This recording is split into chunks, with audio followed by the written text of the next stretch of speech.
요셉을 알지 못하는 새 왕이 일어나 애굽을 다스리더니 그가 그 백성에게 이르되 이 백성 이스라엘 자손이 우리보다 많고 강하도다.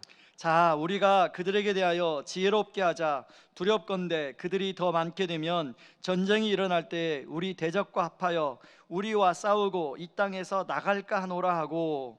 감독들을 그들 위에 세우고 그들에게 무거운 짐을 지워 괴롭게 하여 그들에게 바로를 위하여 국고성 비돔과 라암셋을 건축하게 하니라.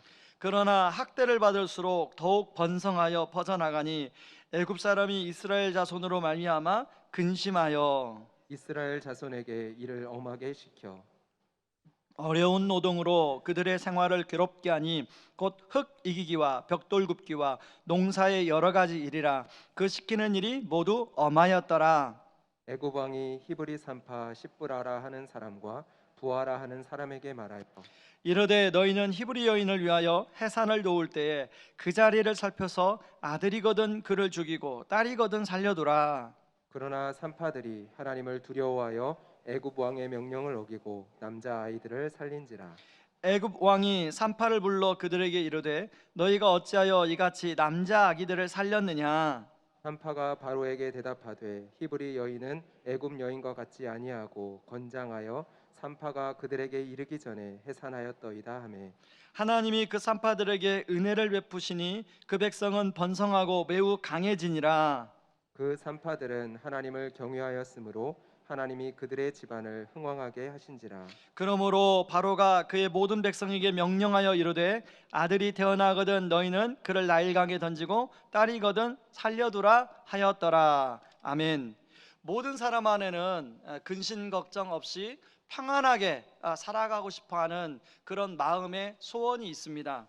사람들에게 천국은 어떤 곳일까요? 라고 제가 이렇게 질문을 해보면 많은 분들이 대답하는 것 중에 하나가 천국은 걱정 근심이 없는 곳일 것입니다. 또 더 이상 불안해하지 않아도 될 것입니다. 아마 천국은 마음 편하게 사는 곳일 것입니다 라고 대답하는 것을 제가 듣게 됩니다. 이렇게 말하는 이유는 그분들 안에 늘 걱정 근심 때문에 시달리고 있다는 증거 아니겠습니까? 정말 이 문제만 해결되면 좀 나아지겠지 하고 어떻게 해가지고 그 문제가 해결됐는데요, 조금 한숨 돌리고 나면 또 다른 걱정 끄진거리가 우리 삶을 파고드는 게 그게 우리의 삶의 실제잖아요. 여러분은 어떻습니까? 여러분의 지난주 한 주는 어땠습니까? 오늘 본문 안에는 여러 부류의 걱정을 거리를 안고 있는 사람들이 나오는데요. 여러분, 먼저 첫 번째, 새롭게 왕이 된 애굽 왕입니다. 9절 10절을 같이 한번 보겠습니다. 9절 10절을 함께 읽습니다. 그가 백성에게 이르되 이 백성 이스라엘 자손이 우리보다 많고 강하도다. 자, 우리가 그들에게 대하여 지혜롭게 하자. 두렵건대 그들이 더 많게 되면 전쟁이 일어날 때 우리의 대적과 합하여 우리와 싸우고 이 땅에서 나갈까 하노라 하고. 이게 무슨 말입니까? 이제 고센 땅에서 400년 동안 그 이스라엘 백성들이 잘 편안하게 지냈는데요, 새로운 애굽 왕이 이제 되고 나서 400년 동안 70명이 무려 200만 명의 숫자로 늘어난 겁니다. 그러니까 새로운 왕이 볼 때 저들이 전쟁을 이렇게 우리랑 싸우면 우리가 질 수도 있겠는데, 그리고 저들이 그 독립하게 되면 우리가 그동안에 비싼 그런 노동력을 공짜로 썼는데 이제 어떻게 하지? 이런 걱정이 앞섰던 거예요. 여러분, 왕으로서 할 수 있는 생각, 걱정 아닙니까? 자, 그런가 하면요, 많은 이스라엘 사람들이 했던 걱정거리가 오늘 본문에 나오는데, 이제 새로운 왕이 그런 걱정거리 때문에 이스라엘 사람들에게 무거운 노동을 부과해서 비돔과 라암셋 성을 이제 짓는데 그 노예로 활용하는 겁니다. 근데 그런 것만 한 게 아니라 갈수록 더 일을 엄하게 하는 거예요. 그러니까 이스라엘 백성들 입장에서 생각하기에 이제 앞으로 어떻게 하지? 앞으로 더 이보다 심해지면 어떻게 하지? 여러분, 지금 뭐 집값이 막 천천부지로 솟아가지고 집 있는 사람도 걱정, 집 없는 사람도 걱정, 그런 거 하지 않습니까? 특히 요즘 30대들이 이제 월급 가지고는 뭐 그 너무나 많이 오른 집값을 감당할 수 없으니까 결혼을 해야 될지 말아야 될지 걱정거리가 정말 많아요. 30대만 걱정합니까? 우리 부모 세대 그 30대를 두고 있는 어머니 아버지들도 그 아이들 뒷바라지 해줘야 되니까 걱정이 참 많은 게 사실입니다. 자, 그런가 하면 오늘 본문에 산파들도 걱정을 하게 되는데요. 여러분, 산파들이 그 이제 애굽 왕이 아무리 막 노동을 강하게 해도 그 아이를 막 낳고 계속 낳으니까 이거 어떻게 하면 아이를 못 낳게 할까? 그래서 산파들한테 명령합니다. 남자 아기를 살리고 여자 아기는 다 죽여라. 여러분, 그 명령을 받은 산파들 얼마나 걱정스럽겠어요. 남자 아기를 살리자니 자신의 목숨이 위태롭고, 또 남자 아기들을 죽이자니 이건 산파로 양심에 찔리고, 하나님 앞에서 얼마나 그게 그 못된 일입니까? 여러분, 혹시 램프 증후군에 대해서 들어보셨습니까? 여러분, 그 램프 증후군은 어떤 거냐면, 저도 이 단어를 처음 말씀을 이제 준비하면서 처음 찾아보게 되었는데요. 요술램프 지니, 만화 영화에 나오는 요술램프 지니, 마치 주인공이 그 지니를 램프에서 불러내 가지고 필요할 때만 사용하는 것처럼 많은 현대인들이 그 램프 안에 있는 걱정거리, 아직 일어나지도 않은 걱정거리를 불러내 가지고 미리 걱정하는 사람들이 점점 많아진다는 것입니다. 근데 그런 사람들을 램프 증후군이라고 부른대요. 여러분, 혹시 한번 옆에 있는 분들 말하지 마시고 이렇게 한번 이렇게 보세요. 아, 저분에게는 걱정거리가 하나도 없겠지. 한번 보세요. 아, 저분에게는 걱정거리가 하나도 없겠지. 그러면 그렇게 생각하고 보시잖아요. 그러면 여러분이 그 대답을 하세요. 나 걱정거리 많은데. 아마 대부분이 그렇게 생각하실 거예요. 여러분, 사실 우리가 이런 램프 증후군이 아닐지라도 여러분, 걱정 근심으로부터 사실은 우리의 삶이 자유롭다면 얼마나 좋겠습니까? 끊임없는 걱정 근심거리가 우리의 삶을 이렇게 힘들게 하고 괴롭히는 거 아니겠습니까? 특히 과학이 발달하면 우리 삶이 편안해질 것 같아요. 지금 뭐 이제 인공지능이 나온다, AI나 인공지능에 똑같으네요. 막 기술이 막 발달해서 이 사회가 앞으로 어떻게 달라질지 몰라요. 이렇게 사회가 급변하다 보니까 예측이 안 되는 거예요. 예측. 여러분, 지금 코로나 때문에 우리가 지금 온라인 예배, 여러분, 코로나 터지기 전에 온라인 예배, 이건 말도 없었습니다. 그게 뭔 예배야? 막 그렇게 막 했어요. 근데 지금은 온라인 예배, 오프라인 예배, 이렇게 말을 너무 자연스럽게 써요. 이 지금 환경이 달라졌다는 거 아닙니까? 옛날에는 다락방을 줌으로 다락방을 해. 에이, 그게 무슨 다락방이야? 그게 무슨 소그룹이야? 그게 무슨 제자훈련이야? 이랬는데 지금은 제자훈련도 1:1 양육도 또 다락방도 줌으로 때로는 하거든요. 이게 코로나가 정말 많은 변화를 가져왔는데, 문제는 뭐냐면 앞으로 어떤 변화를 가져올지 예측이 안 되는 거예요. 여러분, 지금 뭐 백신이 나와가지고 이제 뭐 7월달 8월달이면 모든 사람이 다 맞는다고 하는데, 자꾸 뉴스에 보면 코로나 변이가 일어났다, 그 백신이 잘 뭐 맞을지 안 맞을지 모르겠다, 이런 뉴스가 나오니까 막 지금 사람들이 다 불안한 거예요. 여러분, 문제는 뭐냐면 예측하고 대비해야 되는데 이게 대비가 안 되니까요. 대비가. 여러분, 그런 상황에서 여러분, 우리가 그렇게 대비가 걱정이 거리가 참 많아지면 우리는 본능적으로 어떻게 생각하냐면, 그래, 내가 할 수 있는 것은 해보자. 내가 할 수 있는 것은 해보면서 걱정거리를 좀 해결해보자, 이런 식의 시도를 하게 되는데요. 오늘 애굽 왕이 그랬습니다. 자, 애굽 왕이, 자 12절에 보면요, 애굽 왕이 뭐라고 하냐면, 야, 대신들을 다 모아서, 아마 성경은 안 나오는데 그래도 좀 애굽의 똑똑한 사람들 다 모아가지고, 야, 좀 좋은 지혜를 좀 모아보자. 지금 저렇게 이스라엘 사람들이 막 갑자기 수가 늘어져서 우리를 공격할지도 모르는데, 어떻게 하면 저들을 좀 그런 일이 생기지 않도록 지혜를 모아보자. 그 첫 번째 지혜가 뭐예요? 엄한 노동을 시키자. 그래서 아주 힘 빠져가지고 그냥 그 아기를 못 낳게 하자. 이게 첫 번째 대책이었습니다. 그런데 그 첫 번째 대책의 결과는 어땠어요? 여러분, 성경을 읽어보니까 첫 번째 대책, 아무리 엄하게 노동을 시킬지라도 아이가 계속 태어나는 거예요. 두 번째 대책이 뭐예요? 두 번째 대책이, 그러면 이제까지 한 번도 안 해본 일을 시키자. 그래서 흙 이기기, 또 뭐 벽돌 만들기, 농사일. 여러분, 원래 이스라엘 백성들은 목축업을 하는 사람들이었습니다. 농사일을 하는 사람들이 아니에요. 건축업을 하는 사람들이 아니에요. 그러니까 안 하던 일을 하게 되면 온몸이 막 아프고 그런 거 아니겠어요? 그런데도 그냥 얘기를 숭숭 잘 나는 거예요. 이게 두 번째 대책도 실패. 세 번째 대책이 뭐예요? 산파를 불러가지고 남자아기를 살려고, 남자아기는 죽이고 여자아기는 살려라. 자, 그 세 번째 대책 결과 어땠습니까? 산파들이 하나님을 더 두려워해서 남자아기를 살렸어요. 세 번째 대책 실패. 네 번째 대책이 뭐예요? 야, 그러면 남자아기를 낳으면 모든 히브리인들은, 남자아기들은 다 나일강에 던져라. 그래서 몇 명의 아이들은 죽겠지만 결과적으로 보면 200만 명이라는, 민수기 1장에 보면 장정만 60몇만 명인데요. 여러분, 그래서 아내 또 애들 하면은 가장 최소가 200만 명 계산이 나와요. 인구 숫자가 줄질 않더라는 거예요. 그러니까 결국은 애굽 왕의 작전, 그 지혜가 실패로 돌아가더라는 것이죠. 자, 그런가 하면 이스라엘 백성들, 그런 걱정 근심 앞에 놓여 있는 이스라엘 백성들은 여러분 아무런 힘이 없어요. 그거를 해결할 만한, 너무나 그 명령이 강하기 때문에 자기가 지금 자신들이 여기서 해결할 만한 아무런 일이 없어요. 무기력한 모습으로 그냥 그대로 애굽 왕이 하는 대로 다 당합니다.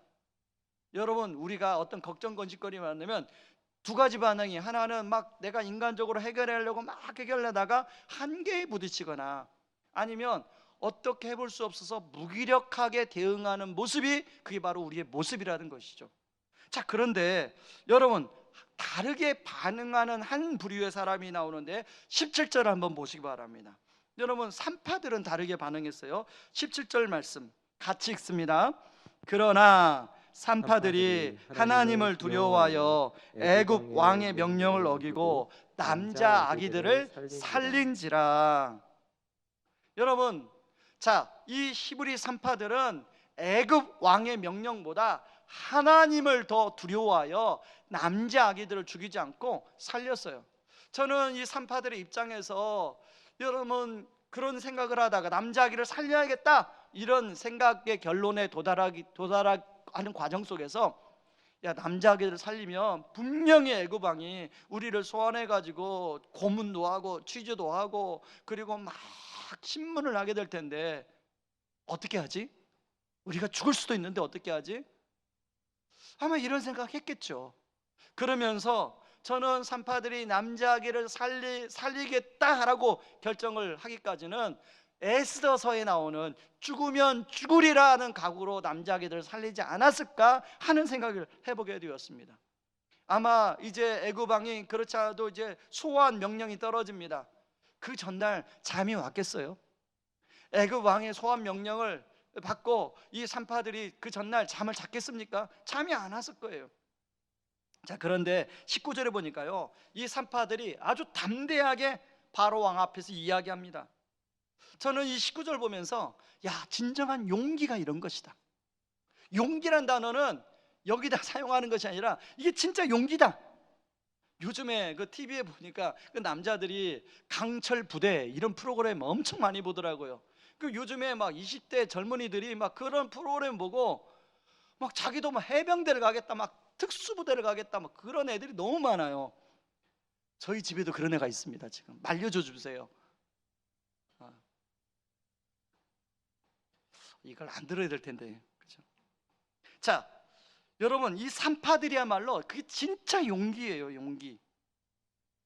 그런데 하나님이 이런 산파들에게 하나님이 어떤 은혜를 베푸셨다고 나와요? 20절에 보니까 하나님이 은혜를 베푸셨는데 21절에 보니까 그들의 집안을 흥왕하게 하였더라. 저는 오늘 예배드리는 우리 의왕우리 모든 성도님들의 가정에 이런 하나님이 여러분의 집안을 흥왕하게 하는 축복이 있기를 주님의 이름으로 축원합니다. 자, 그런데요, 이렇게 하나님이 이들에게 은혜를 주시고 흥망하게 해주신 비결이 무엇이냐 보니까, 여러분 21절 같이 한번 읽겠습니다. 21절, 그 산파들은 하나님을 경외하였으므로 하나님이 그들의 집안을 흥왕하게 하신지라.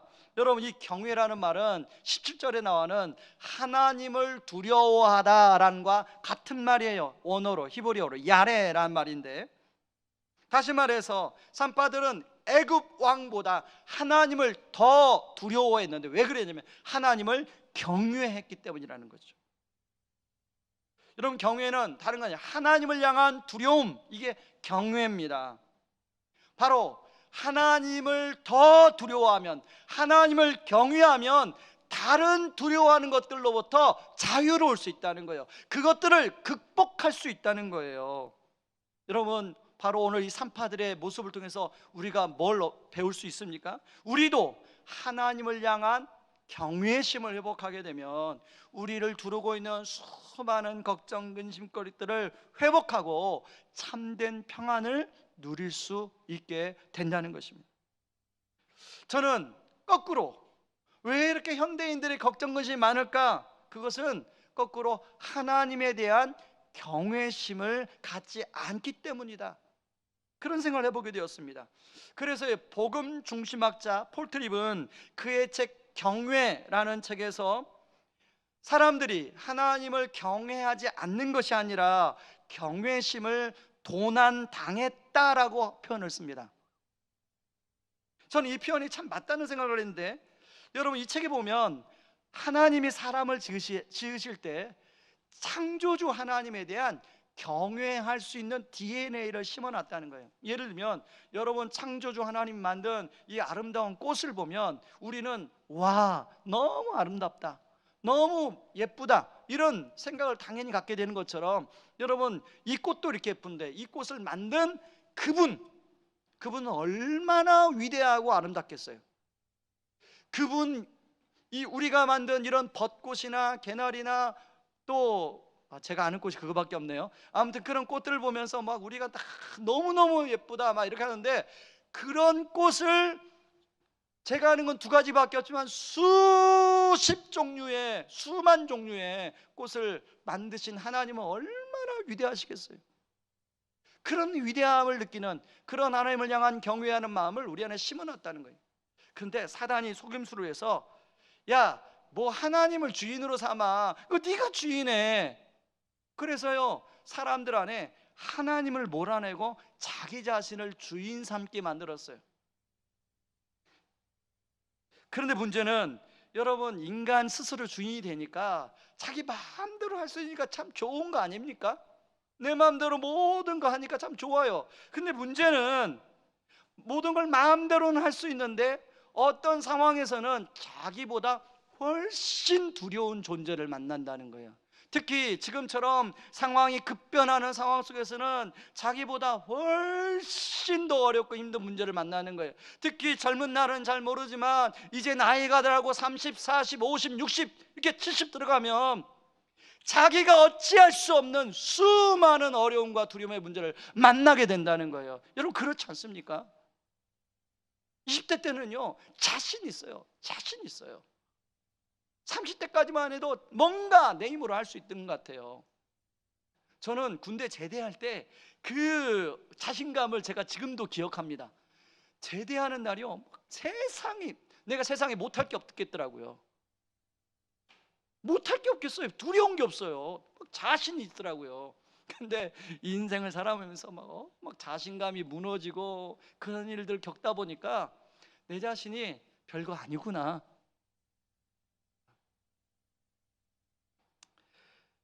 여러분, 문제는 그런 자신보다 더 큰 문제를 통제할 수 없다 보니까, 자기 마음대로 할 수 없다 보니까 그 문제 앞에 위축당하고 그 문제 앞에서 두려워하고 걱정하고 근심하며 살아가는 게 우리의 모습 아닌가요? 그게 여러분의 모습 아닌가요? 그래서요, 아까 그 책 다시 한번 보여주세요. 폴 트립은 경외라는 책에 그 부제목을 뭐라고 정의냐면 뒤틀린 삶을 바로잡는 힘, 이게 경외다.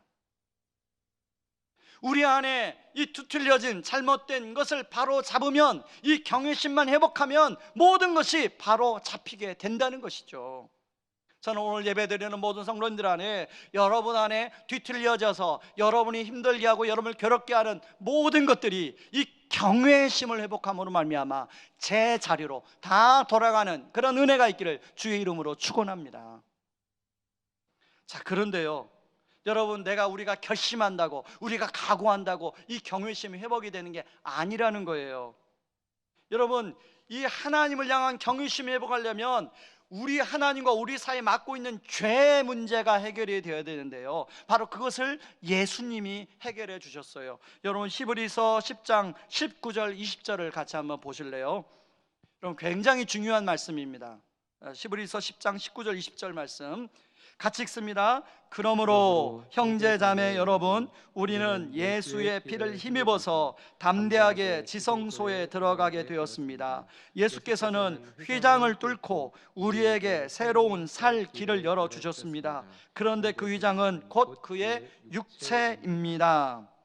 다시 말해서 예수님께서 우리가 하나님과 우리 사이에 가로막고 있는 이 죄 문제를 뚫고 휘장을 찢어 우리를 은혜의 보좌 앞으로 인도하셨다는 거예요. 그래서 우리도 그 예수님 믿고 예수님 피에 의지하여 예수님의 보혈의 능력 의지해서 하나님 앞에 담대하게 나아가고 그 하나님을 하나님으로 경외하게 될 수 있다는 것이죠. 여러분, 그래서 우리가 예수를 믿을 때 여러분 두 가지를 먼저 점검합니다. 예수님이 여러분의 죄를 해결한, 그리고 거기서 구원한 구주이심을 믿으시겠습니까? 이 질문 하나 하고요. 그리고 여러분은 이제까지 여러분이 자신이 주인 되는 인생을 살았는데 하나님을 주인으로 인정하고 믿으시겠습니까? 라는 질문을 합니다. 여러분, 여기 스크린 나온 것처럼 나의 주인 되면 이제까지 나 자신을 경외한 거예요. 이제 그거 내려놓고 예수님을 경외하며 살겠습니까? 라는 질문이에요. 이 말은 더 이상 한계를 지닌 나 자신을 의지하지 말고 진짜 능력자이신, 동시에 우리를 진짜 자신의 생명을 내어주며 사랑하신 그 하나님을 경외하라는 이야기예요.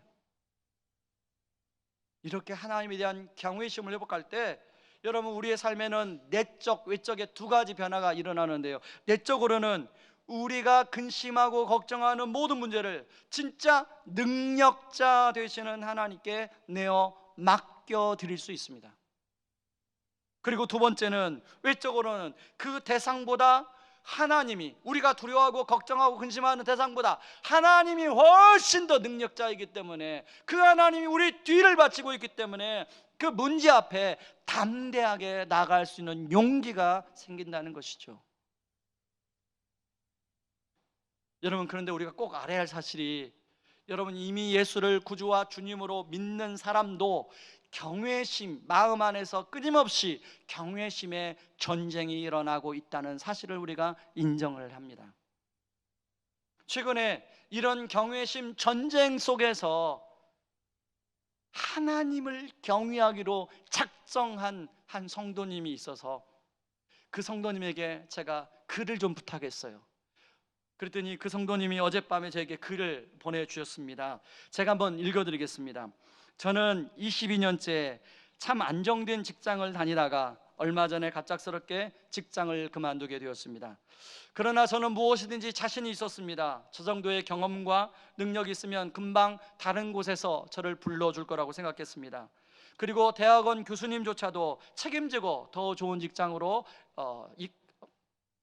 연결해 주겠다고 저한테 말씀을 했습니다. 근데 최근 몇 개월간 모든 것이 뜻대로 되지 않으며 제 마음이 불안해지기 시작했습니다.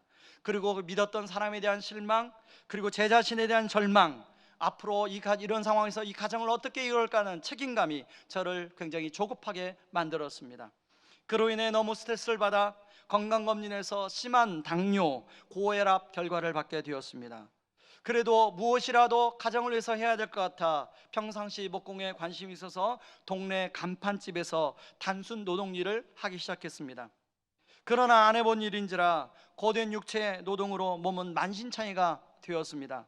이런 저의 모습을 지켜본 아내에게 가장 미안한 마음이 들었습니다. 이런 상황 속에서 제자반을 시작했는데 마음은 하나님에 대한 원망이 제 안에 가득 찼습니다. 그래도 몸이라도 가서 앉아 있자라는 마음으로 참여를 했습니다. 제자 훈련 2주차 때 하나님은 목사님 말씀을 통해서 세 가지를 깨닫게 했습니다. 첫째는 나의 삶은 나의 것이 아니고 하나님의 것이다. 두 번째는 하나님은 인격적이신 분이다. 세 번째는 기도하는 법과 응답 확인하는 방법을 깨닫게 되었습니다. 저는 그동안 나의 삶은 하늘이 두 쪽 나도 내 것이라고 생각하며 살아왔습니다. 그런데 바로 거기서부터 부딪혀 오기 시작하는 것입니다. 성령님은 그래, 너의 삶은 너 것이라고, 네가 이제까지 마음대로 그렇게 살아왔는데 지금 어떠니? 저한테 물어보셨습니다. 그렇게 살아온 결과가 어떠니? 라고 물어보셨습니다. 제가 감당할 수 없는 상황이 오니 저의 무기력함만 느껴지기에 서서히 저의 삶이 하나님의 것이라는 것을 인정하고 받아들이기 시작했습니다. 두 번째는 저와 아들과의 관계를 생각하니 하나님과의 인격적인 관계가 이해되기 시작했습니다. 저는 아들이 어떤 어려움이 있으면 어떻게 해서든 도와주려고 합니다. 그런 것처럼 우리 하나님도 그럴 것이라는 마음이 들었습니다. 세 번째는 먼저 하나님 나라와 그 일을 구하라, 그리하면 이 모든 것을 너에게 더하실 것이라는 말씀이 떠올랐는데, 저는 성령님께서 이제까지 너는 매일 뒤에 것만 구하지 않았니? 모든 것을 더하시리라. 왜 하나님 나한테 더해 주신다고 그러는데 왜 더해 주지 않으십니까? 그러니까 원망만 생겼던 것입니다. 그런데 하나님의 자녀인데 굶기게 하겠어? 라는 마음이 들기 시작하면서 이제부터 내가 뒤에 것이 먼저가 아니라 앞에 거, 하나님 나라와 그 의를 먼저 구해야겠다는 마음이 들었습니다. 그래서 그 중에 첫 번째는 무슨 일이 있어도 하나님의 뜻을 먼저 묻는 것이 중요하겠다는 생각이 제 안에 들어왔습니다. 그런 찰나에 제자 훈련 3주차가 될 때였습니다. 생각지 못했던 곳에서 아주 좋은 조건으로 저에게 오퍼가 왔습니다. 예전 같았으면 상황이 좋고 근무 조건이 너무 좋고 대우 조건이 너무 좋으면 그냥 더도 말고 저는 그냥 그걸 선택하는 저였습니다. 그런데 이번에는 그러지 않았습니다. 내가 기도를 통하여 과연 그런 오파가 하나님의 뜻인지, 그 직장이 하나님의 인도하심이 있는지를 내가 기도해보고 싶은 생각이 들게 되었습니다. 그래서 저를 면접한 그 CEO에게 저에게 좀 시간을 달라, 내가 좀 더 생각해보고 대답을 해주겠다라고 했더니 오히려 그 CEO가 갑이고 제가 을인데 그 CEO가 갑자기 을이 되고 제가 갑이 되어버렸습니다. 여러분, 이게 무슨 말인지 아십니까? 오히려 그 CEO가 안달이 나가지고 저를 붙들기 위해서 계속 연락이 오는 것입니다. 그때마다 저는 이게 혹시 하나님의 시험일까? 아니면 하나님 주신 기회일까를 두고 계속 하나님께 물으며 기도했습니다. 그런 가운데 제자 훈련하는 가운데 하나님의 음성을 듣기 위해서는 성경 말씀을 통해서 음성을 들어야 된다는 그 생각이 떠올랐습니다. 그래서 매일 아침 시편을 읽으면서 하나님이 저에게 말씀해 주신 것을 듣기를 원하고 기도했습니다. 그때 시편 18편을 읽는데 시편 18편 19절 말씀이 저에게 확 들어오기 시작했습니다. 이런 말씀입니다. 나를 넓은 곳으로 인도하시고 나를 기뻐하심으로 나를 구원하셨도다 라는 말씀입니다. 저는 이 말씀을 보는 순간 너무나 막 가슴이 어떻게 떨려서 어쩔 수가 없었습니다. 그러나 그런 마음을 내려놓고 하나님 앞에 이 말씀을 가지고, 하나님, 이 19절 말씀과 지금 이 19절 말씀대로 이 직장이 그런 곳입니까? 하나님께 계속 묻기 시작했습니다. 근데 하나님이 기도하는 가운데 계속 제 마음 안에 평안을 주시고, 그런 가운데 제가 하나님 먼저 그의 나라 그 일을 구할 테니 이제 하나님이 제 인생 책임진다고 하시잖아요. 정년이 없는 직장으로 보내주세요 라고 푸념식의 기도를 했습니다. 근데 신기한 것은 그 CEO를 여러 번 만났는데 만날 때부터 그 CEO가 하는 얘기가 정년이 없는 직장을 다니도록 해주겠다고 계속 말하는 것입니다. 여러분, 이분이 지금 정년이 없는 직장을 얻게 달라고 하나님께 기도했는데 오히려 CEO가 계속 그 대답을 해주더라는 것이죠. 저는 내일부터 그 회사로 출근을 하게 됩니다. 이제 월요일부터 이분이 출근합니다. 출근을 하게 되면 저의 삶을 통하여 그곳에서 변화된 삭개오처럼 사람들을, 거기에서 일하는 직원들을 위로하는 위로자의 삶으로 살기를 원합니다. 그리고 제가 할 수만 있다면 복음의 통로로 사용하게 해달라고 기도하고 있습니다. 저를 위해서 기도해 주시기 바랍니다. 여러분, 자, 이 성도님 안에 하나님에 대한 경외심이 회복이 되니까, 제가요, 이분이 처음 제자반을 왔는데 1주차 때 안 나타나는 거예요. 1주차 훈련하는데 안 보이는 거예요. 근데 전화를 했더니 집에서 자고 있더라고요. 자기 상황이 그러니까 주일날 예배도, 그날 주일 예배도 안 드리고 집에서 주무시고 계세요. 그래서 일단은 나오시라고 그랬더니 한 30분 늦게 나왔어요. 그래서 이분이 제자 훈련을 계속 할 수 있을까? 그랬던 분이거든요. 그런데 이분 안에 하나님에 대한 경외심이 회복이 되니까, 뒤틀렸던 것이 바로잡히게 되니까 갑이 을이 되고 을이 갑이 되더라는 것이죠. 여러분, 이분 안에 하나님에 대한 경외심을 회복하니까 이 산파와 같은 하나님이 은혜를 공급해 주시더라는 거예요. 이분 안에 하나님에 대한 경외심 회복이 되니까 하나님이 기뻐하시는 일, 먼저 그의 나라와 그 일을 구하겠다. 그 직장에 가서 자기가 위로자, 복음 통로로 쓰임 받게 해달라고 기도하는, 그렇게 마음의 변화가 일어나더라는 것입니다. 저는 왜 이분이 이 타이밍에 이런 은혜를 주셨을까를 생각하면서, 저는 이 은혜가 우리 교회 예배드리는 모든 성도님들에게 흘러나가 이런 은혜, 이런 간증이 차고 넘치기를 주의 이름으로 축원합니다. 여러분, 출애굽기는요, 모세를 통한 이스라엘 백성들을 구원하고 하나님의 언약 백성을 만들어주고 이제 가나안 땅까지 가는 그런 준비 작업, 율법을 주고 그런 과정을 다루는 내용입니다. 근데 출애굽기 1장에는 모세가 언급도 안 돼요. 출애굽기 1장에 유일하게 사람 이름이 나오는데 바로 십브라와 부하라는 산파예요. 자, 십브라와 부하를 여러분 성경사전에 찾아보면, 이 십브라는 아름다운이라는 뜻을 가지고 있고요, 부하는 밝음이라는 뜻을 가지고 있어요. 이 두 이름을 합치면 아름다운 한 줄기 빛이라고 그의 의역을 할 수 있습니다. 자, 여러분, 출애굽기 1장은 아침, 점심, 저녁, 캄캄한 밤, 이렇게 시간대로 따져보면 분위기가 캄캄한 밤이에요. 애굽의 새로운 왕이 이스라엘 백성들을 계속 학대하고 괴롭히고 못살게 하고 막 남자아기들 죽이고, 캄캄한 밤 아닙니까?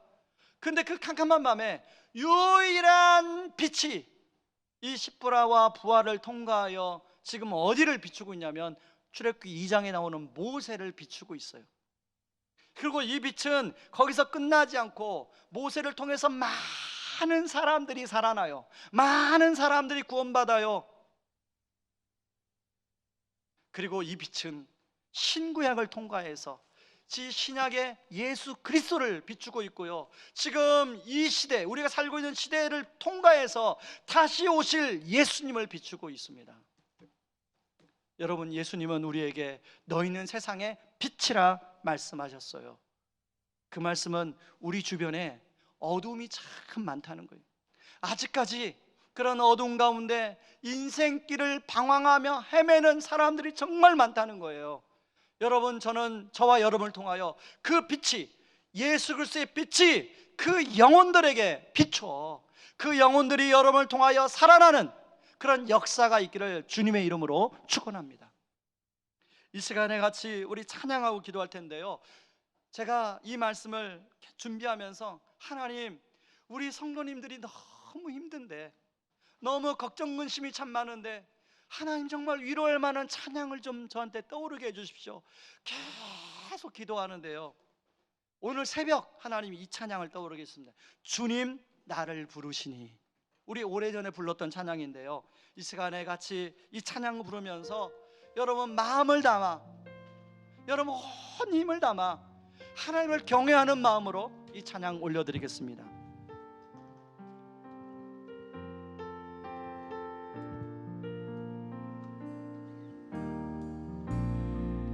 주님 나를 부르시니 두려움 없이 내서 나아가리라. 주님 나를 부르시니, 주님 나를 부르시니 주님 내게 오라시니, 주님 내게 오라시니. 여러분 주님이 보고 계십니다. 주님 보고 계시기에 의심치 않고 바다를 걸어가리라. 우리 주님 보고 계시기에 주님 보고 계시기에 주님 바로 여기 계시기에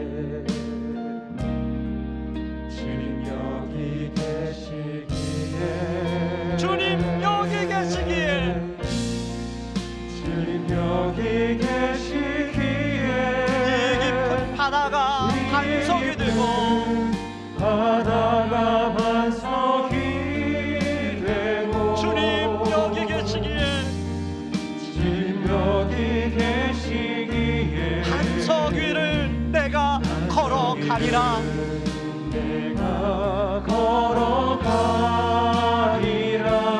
주님 여기 계시기에 주님 여기 계시기에 저 거친 파도가 반석이 되고 파도가 반석이 되고 주님 여기 계시기에 주님 여기 계시기에 반석 위를 내가 걷습니다. 내가 걷습니다. 여러분 오른손 한번 올리고 찬양합니다. 주님 나를 부르시니 주님 나를 부르시니 두려움 없이 배서 나가리라. 주님 나를 부르시니 주님 내게 오라시니 주님 내게 오라시니 주님 보고 계시기에 주님 보고 계시기에 의심치 말고 의심치 않고 바다를 걸어가리라. 걸어가리라. 주님 보고 계시기에 주님 여기 계시기에 주님 여기 계시기에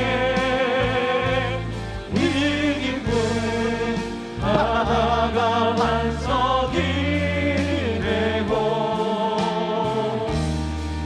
주님 여기 계시기에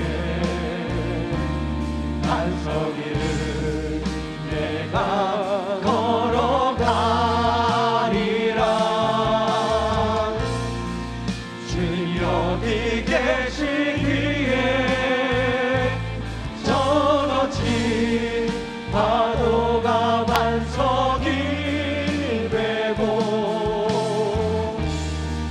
주님 여기 계시기에 반석이를 내가 걷습니다. 한 번 더 주님 여기 계시기에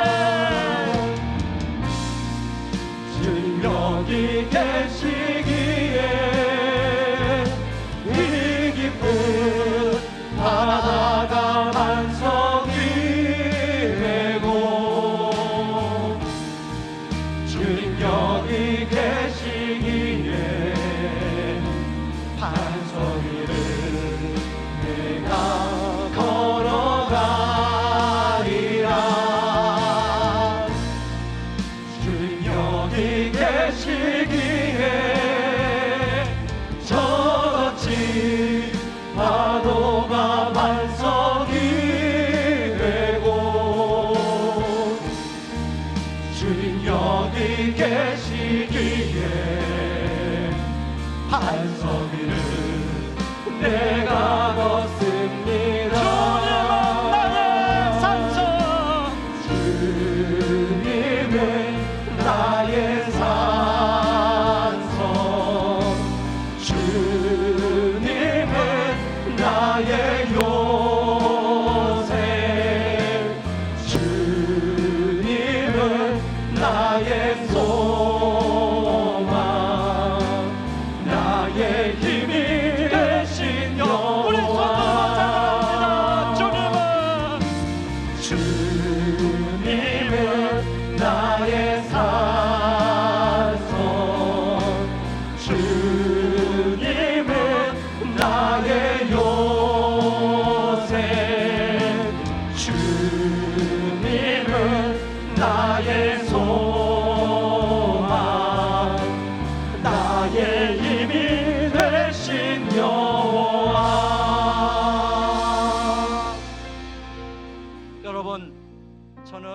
어젯밤에 잠 못 잤습니다.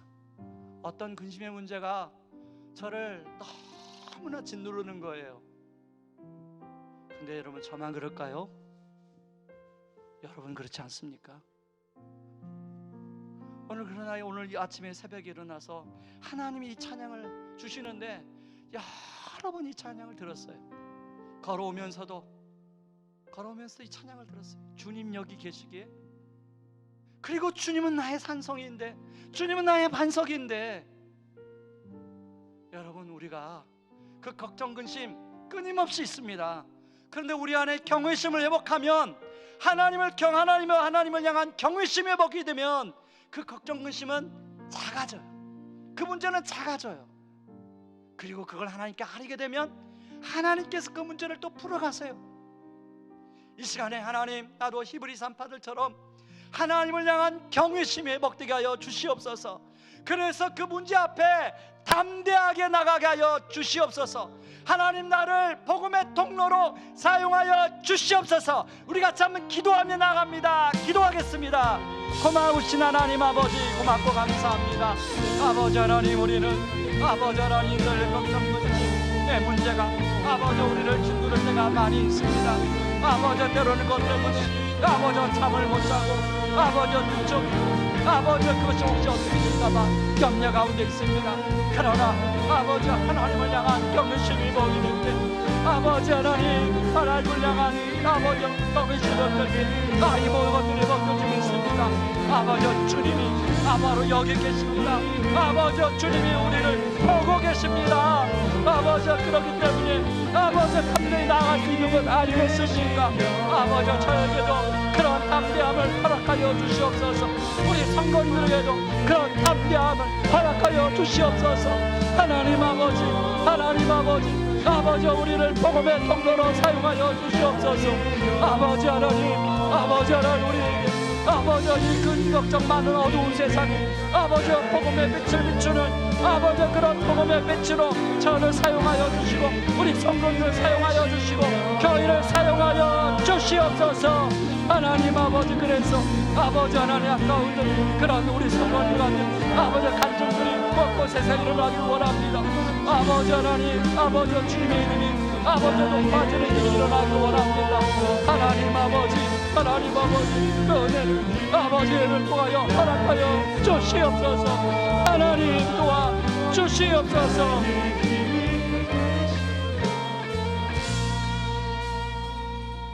주님은 나의 산성, 나의 요새, 주님은 나의 소망이십니다. 하나님, 바로 우리가 주님이 보고 계시고 지금 여기 계신 것을 확신할 때 모든 두려움, 모든 걱정, 근심 물러가고 담대하게 그 문제 앞에 나가게 될 줄 믿습니다. 우리 모든 성도님들에게 그런 은혜를 허락하여 주시옵소서. 지금은 우리를 죄에서 구원하시기 위해 자신을 친히 십자가에 내어주신 그 크신 우리 주 그리스도의 은혜와 아들을 내어주면서까지 우리를 사랑하신 하나님의 다함없는 사랑하심과 지금도 우리를 위하여 기도해 주시고 동행하여 주시는 성령님의 은혜가 예수 십자가 붙들고 하나님에 대한 경외심을 회복하기를 원하는 모든 성도님들에게 이제부터 영원까지 항상 함께하기를 주의 이름으로 축원하옵나이다. 아멘.